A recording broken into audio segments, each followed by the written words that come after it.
పొడి చెత్త తడి చెత్త ప్రతిరోజు కూడా మీరు వేరు చేసుకోవాలి. అయితే పొడి చెత్తను అయితే వారానికి ఒకసారి పట్టుకెళ్తారు. తడి చెత్త అయితే కనుక ప్రతిరోజు పట్టుకెళ్తారు. అయితే మనకి ఇక్కడ ఉన్న వెసులుబాటుని బట్టి మనకు ఒకరే ఉన్నారు కాబట్టి ఏంటంటే వాళ్ళు అన్ని వరుసగా ఒక రోజు వస్తూ ఉండడం జరుగుతుంది. కాబట్టి మీ దగ్గర ఏమైనా తడి చెత్త ఉంటే మాత్రం వాళ్ళకి ఇవ్వండి.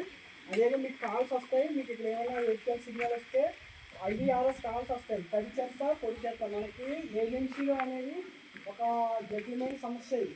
ఎందుకంటే ఒక విలేజ్ ఇక్కడ ఉంటుంది, ఇంకో విలేజ్ 10 కిలోమీటర్లు 5 కిలోమీటర్ల తర్వాత ఉంటుంది. ఈ ఫ్లాట్ మీద ఇక్కడ నుంచి రిక్షా తీసుకురావడం అనేది చాలా కష్టమైన సమస్య.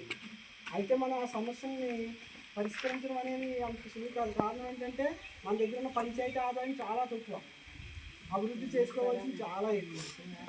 మనకు పంచాయతీ ఆదాయం నిజంగా మీకు ఇప్పుడు ఒక 6 విలేజ్లు ఉన్నాయి, 7 విలేజ్లు ఉన్న 7 విలేజ్కి కూడా ట్రైసైకిల్ ఇచ్చి 7గురికి పెట్టి జీతాలు పెట్టి రన్ చేయాలంటే కొంచెం కష్టమైన సమస్య. కాబట్టి మనం ఏం చేస్తామంటే ఒక్కొక్క రోజు ఒక్కొక్క విలేజ్కి 2 విలేజ్కి ఒక రోజు వస్తారు.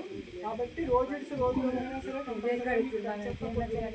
తీసుకోవడానికి వస్తారు ట్రైసైకిల్ తోటి. వాళ్ళు మీరు ఏం చేస్తారంటే మీ ఇంట్లోనే తడి చెత్తని పొడి చెత్తని వేరు చేసి తడి చెత్త ఏమో పచ్చ డబ్బాలో వేయాలి, ఓకేనా? పొడి చెత్తని మీకు ఇచ్చిన పసుపు కలర్ డబ్బాలో కానీ లేదా ఎరుపు డబ్బా కలర్లో కానీ ఎందులో వేసినా సరే మీరు విడదీసి పెట్టుకుంటే పొడి చెత్తను వారానికి ఒకసారి పెట్టుకెళ్తాము. పొడి చెత్తని వీళ్ళు బట్టి రోజు ఉంటే రోజు వస్తారు, లేదనుకుంటే డే బై డే వచ్చి మీకు తడి చెత్తను తీసుకుని వెళ్ళడం జరుగుతుంది. కాబట్టి మీరు తడి చెత్త పొడి చెత్త వేరు చేసి మీరు రిక్షా వచ్చినప్పుడు ఇవ్వాల్సిందిగా బాగా జరుగుతుంది. సో ఈ తడి చెత్తని పొడి చెత్తని ఏం చేస్తారంటే తీసుకెళ్ళి తడి చెత్త అంతా కూడా మన SWPC సెట్లో పెట్టి మనకి ఏం చేస్తామంటే వర్మిని తయారు చేసి మళ్ళీ మీకే ఇస్తాం, అర్థమైందా? సో దీని యొక్క ముఖ్య ఉద్దేశం ఏంటంటే చెత్త డైరెక్ట్గా భూమి మీద పాడేసి భూభాగం అంతా చెత్త కింద చేయకుండా ఆ చెత్త నుంచి సంపద తయారు చేసి భూమి స్వచ్ఛంగా చెత్త లేకుండా చేసే ఉద్దేశంతో దీన్ని పెట్టారు.